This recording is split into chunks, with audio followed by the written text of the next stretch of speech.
A very good morning to all my dear friends. मैं हूं Prashant Mavani. I hope you are good. आज 10 जून 2020 है, दिन है वेंसडे. दिन की शुरुआत करेंगे लाओ त्सू के एक कोट के साथ. Mastering others is strength. दूसरों के ऊपर अगर आपका कंट्रोल है तो शायद ये आपकी ताकत हो सकती है, लेकिन रियल पावर जो है वो तब आएगा जब आप खुद के ऊपर एक विजय प्राप्त करेंगे. Mastering your self is true power, कहते हैं लाओ त्सू. सोचिएगा इसके बारे में. इसी के साथ डियर फ्रेंड्स, स्टडी आईक्यू की टीम ने मिलकर एक स्मार्ट कोर्स डिजाइन किया है. यह स्मार्ट कोर्स सिविल सर्विसेज की एग्जामिनेशन को ध्यान में रखते हुए डिजाइन किया गया है. प्री और मेंस दोनों एग्जाम्स को कवर करता है यह स्मार्ट कोर्स. ज्यादा जानकारी के लिए डाउनलोड करें हमारा मोबाइल एप्लीकेशन.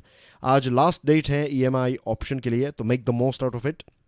लेक्चर की पीडीएफ को डाउनलोड करने के लिए check out my Telegram channel. You can follow me on Facebook. Dear friends, हजारों ऐसे स्टूडेंट्स हैं जिनको नहीं पता कि इस प्रकार का एनालिसिस सिविल सर्विसेज एग्जामिनेशन के लिए, state public service commission exams के लिए या फिर दूसरी जो कॉम्पिटिटिव एग्जाम्स हैं उनके लिए यहाँ पर डिलीवर किया जाता है. तो उन तक इस वीडियो सीरीज़ को पहुँचाने की जो रिस्पॉन्सिबिलिटी है वो मैं आपके शोल्डर्स के ऊपर छोड़ रहा हूँ, आपके ऊपर छोड़ रहा हूँ. And I am sure you will not let me down. तो प्लीज़ मेक श्योर कि आप इसको रेगुलर बेसिस पर शेयर करें. अगर आज का वीडियो अगर आपको पसंद आता है then hit the like button, और हमारे ओवरऑल एफर्ट्स को सपोर्ट करने के लिए हिट द सब्सक्राइब बटन. आज हमारे टेबल के ऊपर है total 5 important articles. Very quickly, wrong priorities, ये कोविड-19 के ऊपर है. क्रॉसिंग द लाइन, ये दिल्ली चीफ मिनिस्टर का जो डिसीजन था हॉस्पिटल्स को लेकर, उसके ऊपर है. फिर फ्लैटनिंग द क्लाइमेट कर्व, एक बहुत ही इंपॉर्टेंट, एक बहुत ही लंबा भी आर्टिकल है लेकिन बहुत ही इंटरेस्टिंग. सारे के सारे पॉइंट्स जो हैं वो इंटरेस्टिंग इंपॉर्टेंट है. पिंसर प्रोवोकेशंस, ये वाला आर्टिकल जो कल अगर आपने इस वीडियो को देखा था, जो 9 जून का वीडियो अगर आपने पूरा देखा है तो ये वाला आर्टिकल आपको बहुत ही इंटरेस्टिंग लगेगा, बहुत ही इजी टू अंडरस्टैंड लगेगा. और लास्ट में बात करेंगे रेसिज्म यानी कि नस्लवाद के बारे में. तो let's start with wrong priorities. Wrong priorities ये बेसिकली इस एडिटोरियल का नाम है. हमारी प्रायोरिटीज तो राइट ही है. ओके. व्हेन एपिडेमियोलॉजिस्ट्स, जिनको पूछा गया, एपिडेमियोलॉजिस्ट जो ये एपिडेमिक के साथ डील करने वाले जो डॉक्टर्स हैं, उनको जब पूछा गया कि ये जो रिलीजियस सर्विसेज हैं, चर्च में जाना, मॉस्क में जाना, मंदिर में जाना, जो भी हैं, राइट, सिनेगोग में जाना या फिर गुरुद्वारे में जाना, तो जाने की शुरुआत जो है वो आप कब करेंगे. यूएसए में ये पोल कंडक्ट किया गया था. कुछ 200 जितने रिस्पोंडेंट्स थे, तो इसमें से 43% ने ये बताया कि आने वाले 3 महीनों तक तो नहीं, या फिर 1 साल तक. और बहुत सारे लोगों ने तो ये भी बताया कि 1 साल तक वो ऐसी जगहों पर नहीं जाएंगे, क्योंकि काफ़ी एक लॉजिकल चीज़ है समझने के लिए. कॉमन सेंस का अगर हम इस्तेमाल करें तो इट्स वेरी क्लियर कि अगर आप रिलीजियस गैदरिंग की जगहों पर जाएंगे, राइट, किसी भी एक पर्टिकुलर रिलीजियन के बारे में यहाँ पर बात नहीं हो रही है. हर एक प्रकार के रिलीजियन की जो गैदरिंग्स होती हैं वहाँ पर क्या देखने को मिलेगा, वहाँ पर आपको बहुत ज़्यादा नंबर्स में लोग देखने को मिलेंगे. तो जो भी आपके फिजिकल डिस्टेंसिंग के जो रूल्स एंड रेगुलेशंस हैं उनकी धज्जियाँ तो उड़ेगी ही, लेकिन आप उसको मेंटेन भी नहीं कर पाएंगे. लोग क्या समझेंगे कि अब तो ऐसा कुछ है नहीं, लॉकडाउन चला गया है और हम मास्क पहनेंगे, हम हाथ धोएंगे, ये सारी चीज़ें करेंगे. ओके, दैट्स फाइन, ये चीज़ हमें करनी भी चाहिए और इसके अलावा कोई हमारे पास ऑप्शन भी नहीं है. तो अगर हम मास्क पहन रहे हैं, हाइजीन को मेंटेन कर रहे हैं, जो मास्क एटिकेट्स हैं उनको अगर फॉलो कर रहे हैं, स्नीजिंग, कफिंग एक्सेट्रा के एटिकेट्स को अगर फॉलो कर रहे हैं, तो that is good for us and for others, right. ये तो हमें करना ही है. लेकिन जो प्रोबेबिलिटी है, जितने ज़्यादा लोगों के कांटेक्ट में आप आएंगे उतनी ही प्रोबेबिलिटी, सिंपल मैथ्स है, प्रोबेबिलिटी जो है वो ज़्यादा बढ़ जाएगी. आपको इन्फेक्शन होने की प्रोबेबिलिटी, आपके परिवार को इन्फेक्शन लगने की प्रोबेबिलिटी जो है वो काफ़ी बढ़ जाएगी. तो this is the most important thing. सबसे इंटरेस्टिंग चीज़ जो मुझे इस एडिटोरियल में देखने के लिए वो ये है कि कुछ ऐसे मंदिर के बोर्ड्स ने, कुछ ऐसे चर्चेस ने, कुछ ऐसे इस्लामिक रिलीजियस बॉडीज़ ने, यानी कि अलग अलग धर्म के अंदर भी कुछ ऐसे सेंसिबल लोग हैं, और जो मंदिर संभालते हैं, जो मस्जिद संभालते हैं, जो चर्चेस को की देखभाल करते हैं, तो ऐसी कुछ बॉडीज़ ने ये डिसीजन लिया है कि वो मंदिर या फिर चर्च, मॉस्क, सिनेगोग, गुरुद्वारा जो है वो बंद रखेंगे. तो that's a very good decision, क्योंकि भारत जो है आज टॉप 5 वायरस अफेक्टेड नेशन में से एक बन चुका है हमारा देश. और मास ट्रांसमिशन जो है उसको क्या हमें और ज़्यादा फ्यूल प्रोवाइड करना है? Of course no. हमारी जो अनलॉक की प्रायोरिटीज़ हैं उसको हमें केयरफुली डिज़ाइन करना होगा। इस प्रकार से अगर हम सारी चीज़ों को ऐसे ही छूट दे देंगे और फिर लोग जनरली अगर ये समझ लेंगे कि लॉकडाउन ख़त्म का मतलब कोरोना वायरस ख़त्म, नो, लॉकडाउन ख़त्म का मतलब ये है कि अब हम एक ऐसी सिचुएशन में पहुंच गए थे कि अब इकोनॉमी को और ज़्यादा बंद करना जो है वो वायबल नहीं था। मैंने इससे पहले भी एक एग्जांपल दिया था, क्विकली मैं ये एग्जांपल फिर से देना चाहूँगा, ख़ास करके नए स्टूडेंट्स के लिए। एक बहुत ही सिंपल चीज़ है कि आपकी अगर कार है या फिर मोटरसाइकिल है, तो कार की बात करें तो कार अगर आपने यूज़ ही नहीं की है 15 दिनों से, तो उसकी बैटरी लेट्स से जो 100% थी वो समवेयर अराउंड 70-80% तक पहुंच जाएगी, या फिर उससे भी कम, depending on the age of your battery और कितनी साइज है बैटरी की एक्सेट्रा। तो लेट्स से 50% तक आपकी बैटरी जो है वो पहुंच गई है। अब आप फिर से कार को यूज़ नहीं करते और 15-20 दिनों के लिए, फिर वो धीरे धीरे ड्रॉप होकर पहुंच जाएगी 10%। फिर एक ऐसी लिमिट क्रॉस कर जाएगी कि उसके बाद आपका जो सेल्फ है वो नहीं लगेगा। You have to use external source, कि आपको दूसरी बैटरी से वायर करके फिर एक जंप स्टार्ट देने की कोशिश करनी पड़ेगी। तो ये सिचुएशन जो है वो पहुंच जाएगी। और अगर लेट्स से 2-3 महीने, 5 महीने, 6 महीने तक आपने यूज़ ही नहीं किया, तो हो सकता है कि बैटरी में इतना डैमेज आ जाए कि फिर उस बैटरी को आप रीस्टार्ट नहीं कर पाएंगे, उसके बदले आपको एक नई बैटरी जो है वो रिप्लेस करनी पड़ेगी। तो इकोनॉमी के साथ भी यही होता है कि एक टाइम तक आपने जब इसको लॉक किया, तब एक पॉइंट आएगा जब आप इसको रिस्टार्ट कर पाएंगे, लेकिन एक लिमिट आपने अगर क्रॉस कर दी तो वहाँ से रिटर्न आना जो है वो नियरली इम्पॉसिबल बन जाता है, या फिर इम्पॉसिबल बन ही जाता है। तो ये सिचुएशन ना हो इसलिए हमने यानी कि सरकार ने जो है लॉकडाउन खोल दिया है, अनलॉक कर दी है हमारी इकोनॉमी को, हमारी सोसाइटी को। लेकिन अब ये रिस्पॉन्सिबिलिटी जो है वो हमारे ऊपर है कि हम देखभाल करें और यहाँ पर हम सोच समझ कर जाएं। सरकार को ही इस चीज़ के ऊपर और ज़्यादा बैन लगाने की आवश्यकता है, राइट। एक दूसरी चीज़ जो हमें समझनी है वो ये है कि हमारे पास लिमिटेड मेडिकल कैपेसिटी है। हमारा देश जो है वो इटाली, यूके, यूएसए और टर्की और दूसरे देशों के पास जो कैपेसिटी है, उतनी कैपेसिटी हमारे पास नहीं है। तो हमारी कैपेसिटी को ध्यान में रखते हुए हमें चीज़ों को अनलॉक करना चाहिए। Moving on to next item. और एक और पॉइंट यहाँ पर ऐड करना चाहूँगा before we move on to next item. हमारे देश में नॉन कम्युनिकेबल डिजीज़ एनसीडीज जिसको कहते हैं, डायबिटीज़, बीपी एक्सेट्रा, इसकी मात्रा भी काफ़ी बढ़ चुकी है पिछले कुछ दशकों से, कुछ सालों से। तो लेट्स से जिन लोगों को डायबिटीज़ है, अगर उनको कोरोना वायरस इन्फेक्ट होता है वो कोरोना वायरस से, तो उनके मोर्टालिटी के चांसेस जो हैं, उनकी मृत्यु के चांसेस जो हैं वो काफ़ी बढ़ जाता है। तो ये भी एक चीज़ हमें ध्यान में रखनी चाहिए। Moving on to next item, crossing the line. Delhi की सरकार ने, यानी कि चीफ मिनिस्टर अरविंद केजरीवाल की जो सरकार है, उन्होंने ये डिसीजन लिया था कि दिल्ली की जो प्राइवेट हॉस्पिटल्स हैं, दिल्ली की जो गवर्नमेंट हॉस्पिटल्स हैं, वो सिर्फ उन्हीं लोगों के लिए अवेलेबल होगी। And here we are talking about corona virus treatment, कि कोरोना वायरस की ट्रीटमेंट की जहाँ तक बात है, तो अगर आप दिल्ली के रेसिडेंट्स हैं, अगर आपके पास आईडी है, अगर आपके पास प्रूफ है कि आप दिल्ली के रेसिडेंट्स हैं, तभी आपको ट्रीटमेंट मिलेगी। ये डिसीजन लिया था चीफ मिनिस्टर अरविंद केजरीवाल साहब ने। इसको न्यूज़ के तौर पर भी हमने देखा था। लेफ्टिनेंट गवर्नर अनिल बैजल साहब ने इस पर्टिकुलर डिसीजन को ओवर रूल कर दिया है, यानी कि इसको रिजेक्ट कर दिया है, और ये बताया है रीज़न के राइट टू हेल्थ, जो हेल्थ का अधिकार है, ये राइट टू लाइफ के साथ जुड़ा हुआ है। राइट टू लाइफ का एक इंटीग्रल पार्ट है जिसको आप रिमूव नहीं कर सकते। लाइफ और हेल्थ जो है वो एज वी ऑल नो एक दूसरे के साथ जुड़ी हुई है। तो राइट टू लाइफ जो आर्टिकल 21, हमारे संविधान का आर्टिकल 21 में राइट टू लाइफ जो है, उसका एक पार्ट है राइट टू हेल्थ। तो आप किसी को भी मना नहीं कर सकते। वैसे देखा जाए तो हमारे देश में हर एक व्यक्ति को हेल्थ केयर की फैसिलिटी इक्वल नहीं मिलती है, बिकॉज ऑफ अमीरी एंड गरीबी। इसकी वजह से जिन लोगों के पास पैसे हैं उनको वो 5 स्टार जैसी हॉस्पिटल्स में बेस्ट ट्रीटमेंट अफोर्ड कर सकते हैं। जिनके पास पैसा नहीं है उनकी सिचुएशन हम सब जानते हैं। तो ये बातें कुछ ऐसी हैं जिसको आप जानते हैं, जिसको मैं अगर बताऊंगा तभी आपको पता चलेगा, ऐसा नहीं है।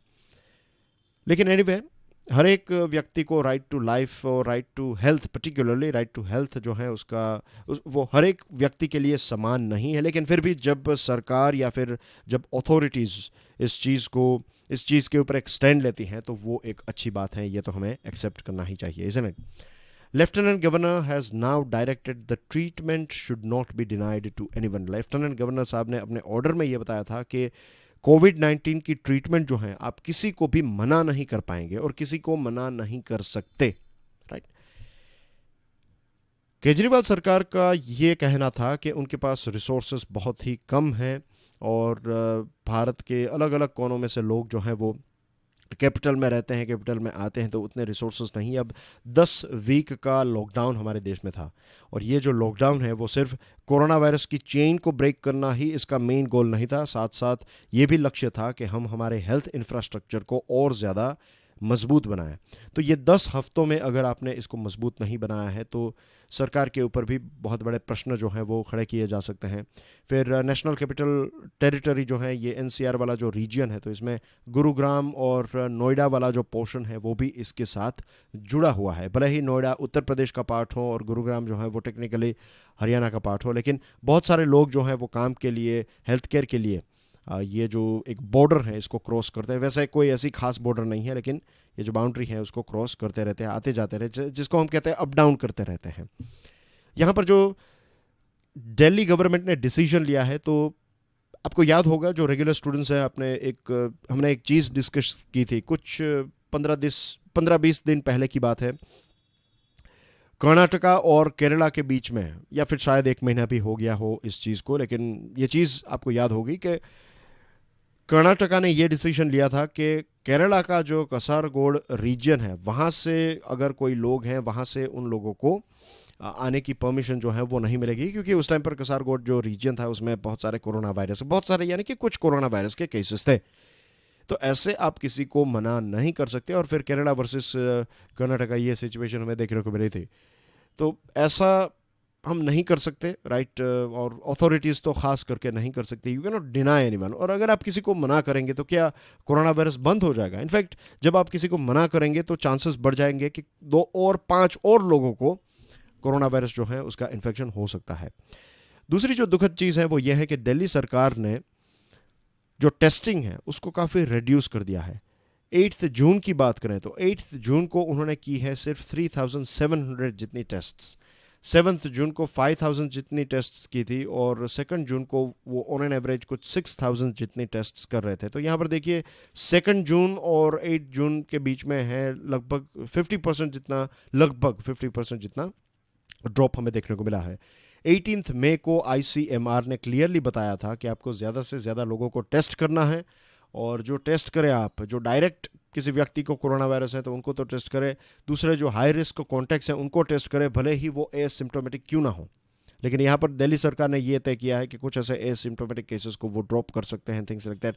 लेफ्टिनेंट गवर्नर ने भी ये डिसीजन को रिजेक्ट किया था। जो दिल्ली सरकार ने ये डिसीजन लिया था कि एसिम्प्टोमेटिक केसेस जो हैं उनको टेस्ट करने की आवश्यकता नहीं है, लेकिन लेफ्टिनेंट गवर्नर ने इसको भी ओवरटर्न किया था और बताया था कि आईसीएमआर ने जो भी बताया है वो सारी चीज़ों को एंटायरिटी में, सारी की सारी चीज़ों को आपको फॉलो करना है।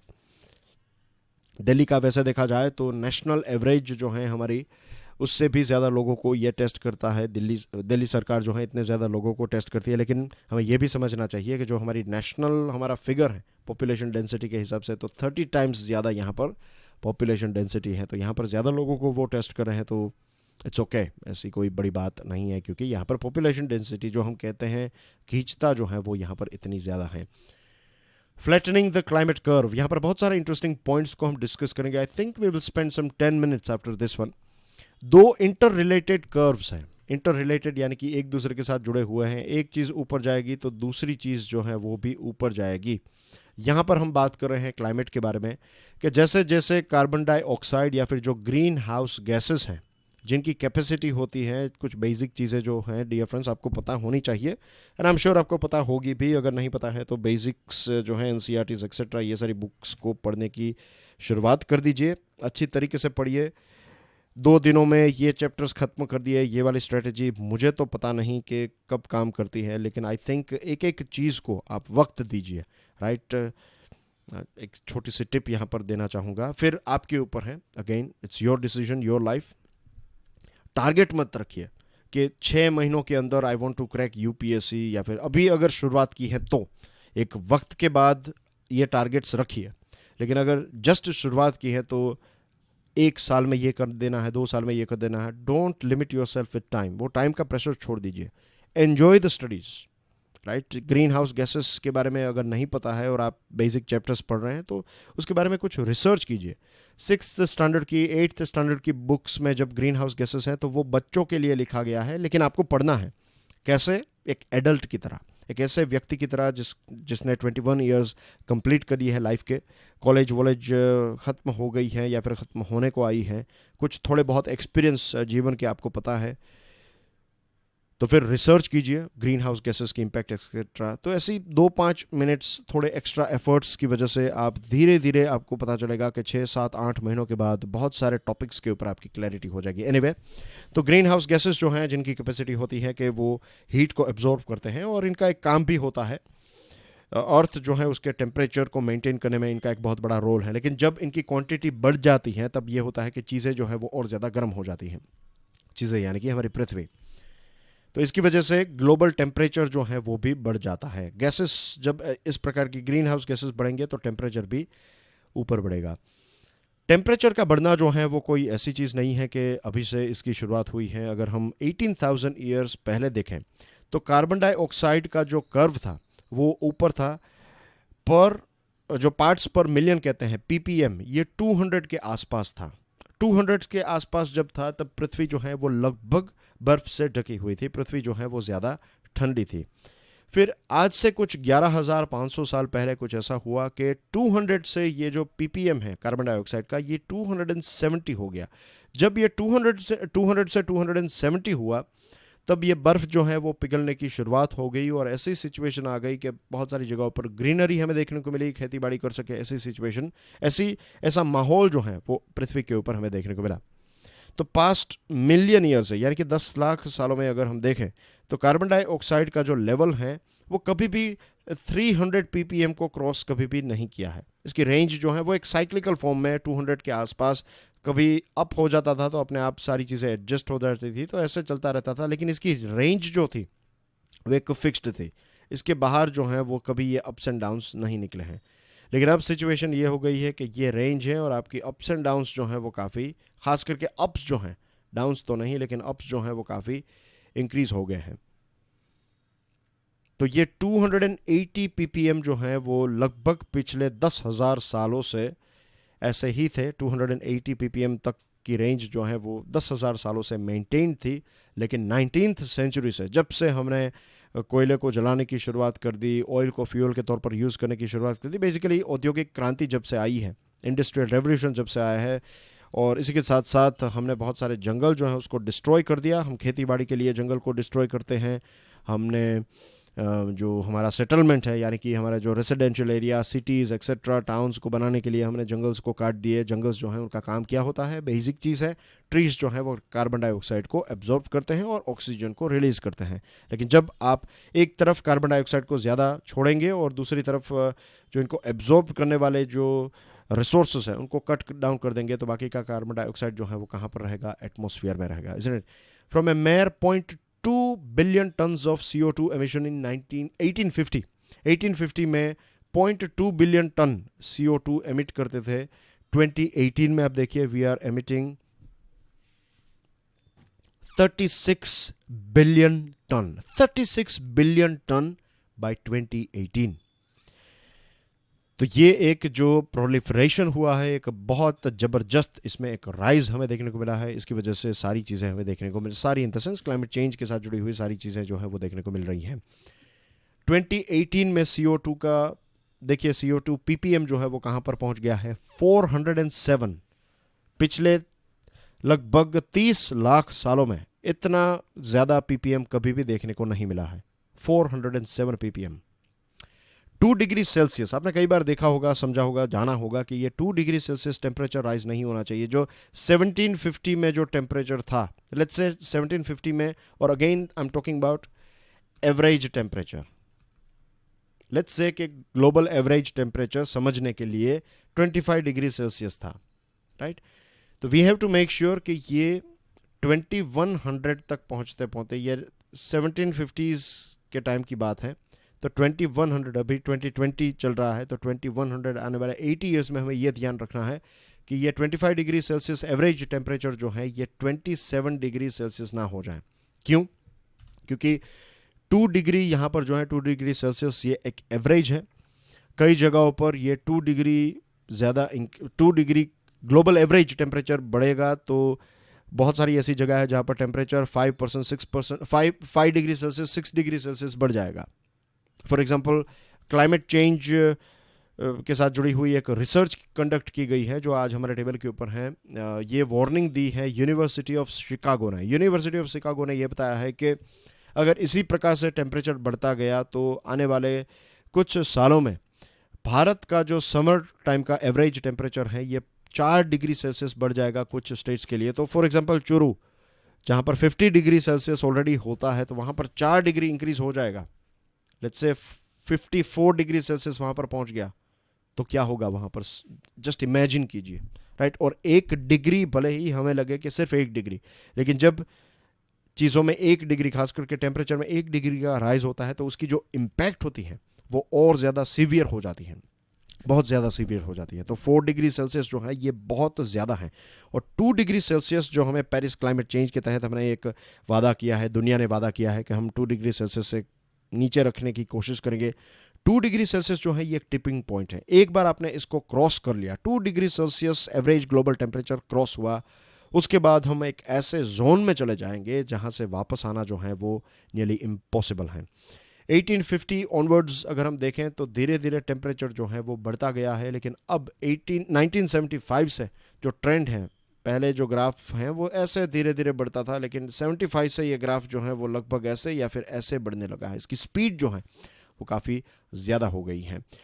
By 2015 the globe had heated by a full 1 degree Celsius. जो हमें 2 डिग्री के अंदर रखना है तो उसमें ऑलरेडी 1 डिग्री सेल्सियस की एवरेज जो है वो हमने ऐड कर दी है। क्लाइमेट मॉडलर्स जो बता रहे हैं, जो क्लाइमेट चेंज के साथ जुड़े हुए जो साइंटिस्ट हैं, उनका कहना यह है कि एंड ऑफ द सेंचुरी हम 4 डिग्री सेल्सियस तक पहुंच जाएंगे। Average again 4 degree Celsius. कुछ जगहों पर ये 10 डिग्री सेल्सियस भी बढ़ सकता है, कुछ जगहों पर ये 12 डिग्री सेल्सियस भी बढ़ सकता है। तो पृथ्वी जो है वो बर्बादी की तरफ सिर्फ आगे नहीं बढ़ रही है, आई थिंक दौड़ रही है। और इसकी इम्पैक्ट हमें बारिश की पैटर्न के ऊपर देखने को मिल रही है, ह्यूमिडिटी की पैटर्न के ऊपर देखने को मिल रही है, विंड स्पीड के ऊपर हमें देखने को मिल रही है।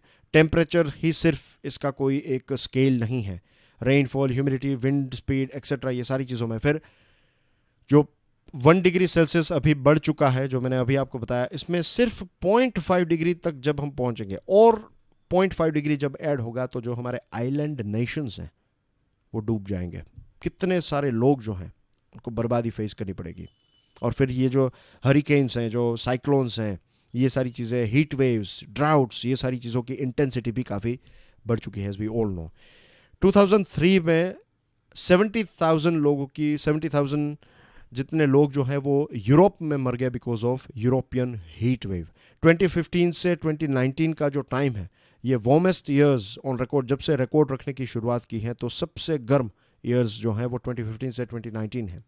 अमेज़न फायर, उसके बाद जनवरी के टाइम में, जनवरी 2020 में हमें ऑस्ट्रेलिया में फायर देखने को मिले। तो ये सारी चीज़ें जो हैं ये इसी के ही रिजल्ट्स हैं। While our attention has been on COVID-19, news has just come in that March 2020 has been the second warmest March on record. तो ये चीज़ जो है वो चल रही है। पेरिस क्लाइमेट एग्रीमेंट में हमने जो 2 डिग्री सेल्सियस के नीचे रखने की बात बताई है, तो इसमें अमीर देश जो हैं, जो पैसे वाले देश जो हैं, उनको पैसे कंट्रीब्यूट करने हैं, ऐसी बात बताई थी। एक मीटिंग हुई थी, उस मीटिंग में उन्होंने ये डिसीजन लिया था 2009 की ये यूएन क्लाइमेट कॉन्फ्रेंस में ये बताया था कि 2020 से एवरी ईयर, हर साल $100 बिलियन जो हैं ये अमीर देश, डेवलप्ड कंट्रीज़ जो हैं वो डेवलपिंग कंट्रीज़ को देंगे ताकि ये टेक्नोलॉजी खरीद सके, ये रिसोर्सेस ऐसे क्रिएट कर सके जिससे एमिशन कम हो। लेकिन क्या ये अमीर देश जिन्होंने क्लाइमेट को बर्बाद किया है, इंडस्ट्रियलाइजेशन इन्होंने किया एक लंबे समय से, यहाँ पर यही सारे देश जो हैं वो फ्यूल और ये सारी चीज़ों का इस्तेमाल करते हुए क्लाइमेट को यहाँ तक पहुँचा दिया है, लेकिन क्या वो पैसे देने के लिए तैयार हैं? 2017 में कुछ $71 बिलियन दिए, लेकिन इसमें भी ज़्यादातर जो है वो लोन के फॉर्म में था कि आपको पैसे वापस पे करने हैं। तो रिच देश जो हैं, जो अमीर देश हैं, वो अपनी रिस्पॉन्सिबिलिटी से ऐसे भाग नहीं सकते। And we all have to understand कि ग्रीन हाउस गैस जो है उसको रिड्यूस करना ये टॉप प्रायोरिटी होनी चाहिए। इसका कोई भी सब्स्टिट्यूट नहीं है, कोई अल्टरनेटिव नहीं है। तो टेक्नोलॉजिस्ट, इकोनॉमिस्ट और सोशल साइंटिस्ट जो हैं उनको मिलकर एक ट्रायंगल बनाना होगा और गवर्नमेंट को जो है इस ट्रायंगल के बीच में रखना होगा, गवर्नमेंट और लीडर्स को, ताकि हम ऐसी पॉलिसीज़ बना सकें। पिंसर प्रोवोकेशंस काफ़ी इजी टू अंडरस्टैंड आर्टिकल हैं उन स्टूडेंट्स के लिए जो कल प्रेजेंट थे, क्योंकि कल हमने बात की थी जम्मू एंड कश्मीर, कल हमने बात की थी लद्दाख, कल हमने बात की थी चाइना LAC के बारे में, राइट। कल हमने इस पर्टिकुलर चीज़ को देखा था, इज़न्ट इट। तो अगर आज आपका ये पहला दिन है तो मैं चाहता हूँ कि आप कल का लेक्चर, भले ही पूरा लेक्चर ना देखें, लेकिन ये वाला जो पोर्शन था चाइना और इंडिया वाला पोर्शन जो हमने डिस्कस किया था, तो इसको ज़रूर देख लीजिएगा, वरना आपको इस चीज़ के बारे में पता नहीं चलेगा। यहाँ पर मैं आपके साथ एक मोस्ट इंटरेस्टिंग पॉइंट शेयर करने वाला हूँ। देखिए डियर फ्रेंड्स, कुछ दिनों से ये पैटर्न हमें देखने को मिल रही है, कुछ महीनों से, कुछ हफ्तों से ये पैटर्न देखने को मिल रही है कि दोनों तरफ, बीजिंग यानी कि चाइना और इस्लामाबाद यानी कि पाकिस्तान ने, दोनों ने अपनी इंटेंसिटी जो है वो इंक्रीज़ कर दी है। एक जम्मू एंड कश्मीर में प्रॉब्लम्स क्रिएट करने की कोशिश कर रहा है, एक जो है वो लद्दाख में प्रॉब्लम क्रिएट करने की कोशिश कर रहा है।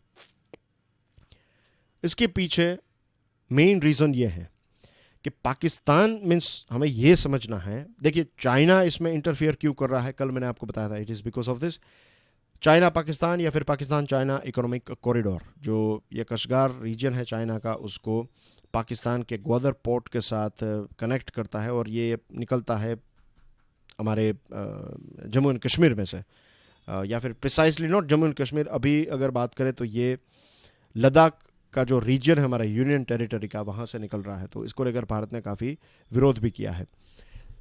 चाइना इसलिए हमारे ऊपर दबाव डाल रहा है क्योंकि उनको अगर कुछ गलत हुआ, अगर कुछ, लेट्स से कि ये जो पूरा लद्दाख वाला रीजन जो है, फिलहाल हम जिसको POK कहते हैं, तो अगर ये भारत के कंट्रोल में आ गया तो फिर उनका BRI जो है वो खतरे में पड़ सकता है। तो this is the reason why they are keeping pressure और trying to keep pressure on us, right. They are trying to pressurise us basically. हमें ये समझना है कि चाइना जो है, चाइना की स्ट्रेटेजी जो है, या फिर चाइना का जो एक जो यहाँ पर इंटेंशन है वो सामरिक है, यानी कि स्ट्रेटेजिक है। वो अपने BRI को ध्यान में रखते हुए चीज़ों को कर रहे हैं। जो भी वो यहाँ पर ट्रबल क्रिएट कर रहे हैं वो एक स्ट्रेटेजिक पॉइंट ऑफ व्यू से कर रहे हैं। पाकिस्तान की बात करें तो पाकिस्तान एक विचारधारा से, राइट, एक आइडियोलॉजी जो है उसको प्रमोट करने की कोशिश कर रहा है।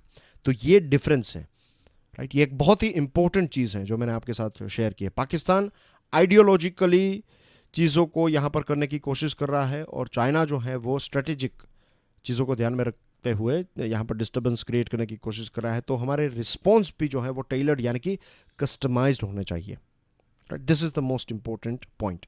फिर बात करते हैं रेसिज्म के बारे में, यानी कि नस्लवाद के बारे में।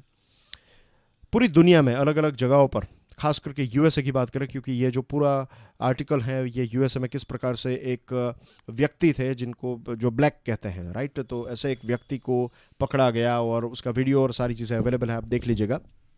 पुलिस ने उनको पकड़ा था और एक पुलिस वाला जो है वो उनके ऊपर बैठ गया था, वो गर्दन के ऊपर अपनी नी है वो रखी थी उन्होंने, और इसकी वजह से वो व्यक्ति जो है उसकी मृत्यु हुई है और काफ़ी एक प्रोटेस्ट और ये सारी चीज़ें भी हुई। Civil war, right, slavery. अगर आपने जेंगो नाम की एक फिल्म है, लियोनार्डो डिकैप्रियो और दूसरे भी उसमें एक्टर्स हैं, उनके नाम फिलहाल मुझे क्रिस्टोफर वॉल्ट्स हैं और दूसरे एक्टर्स हैं। तो वो जो फिल्म है वो काफ़ी स्लेवरी के ऊपर है, काफ़ी इंटरेस्टिंग फिल्म है। और स्लेवरी के बारे में आप जानते हैं, गुलामी के बारे में, कि लंबे टाइम से ये प्रथा जो है वो चल रही थी। हमारा देश भी गुलाम था, हमारे देश के लोग भी एक वक्त पर गुलाम थे, लेकिन सबसे ज़्यादा जो काले लोग हैं, जो ब्लैक हैं, उनके ऊपर सबसे ज़्यादा गुलामी, अत्याचार, ये सारी चीज़ें हुई हैं। तो अमेरिका में ऐसे रेवोल्यूशंस हुए, सिविल वॉर हुए स्लेवरी के ख़िलाफ़, और फिर वहाँ पर ये स्लेवरी और ये जो रेसिज्म है उसको ऑफिशियली हटाया गया। जिस प्रकार से हमारे देश में कॉन्स्टिट्यूशन में हर एक व्यक्ति जो है, कॉन्स्टिट्यूशन में बताया गया है कि हम सब इक्वल हैं, लेकिन आज भी हमारे देश में ये रेस नहीं, लेकिन कास्ट को लेकर, धर्म को लेकर, हर एक जगह पर नहीं, लेकिन कुछ जगहों पर ऐसे इश्यूज हमें देखने को मिलते हैं। तो इसी प्रकार से ये जो नस्लवाद है वो आज भी बहुत ही डीप डाउन हमारे अंदर इंजेक्ट किया गया है, हमारे अंदर यानी कि दुनिया के हर एक व्यक्ति के अंदर या फिर हर एक समाज के अंदर हमें अलग अलग फॉर्म में ये देखने को मिलता है।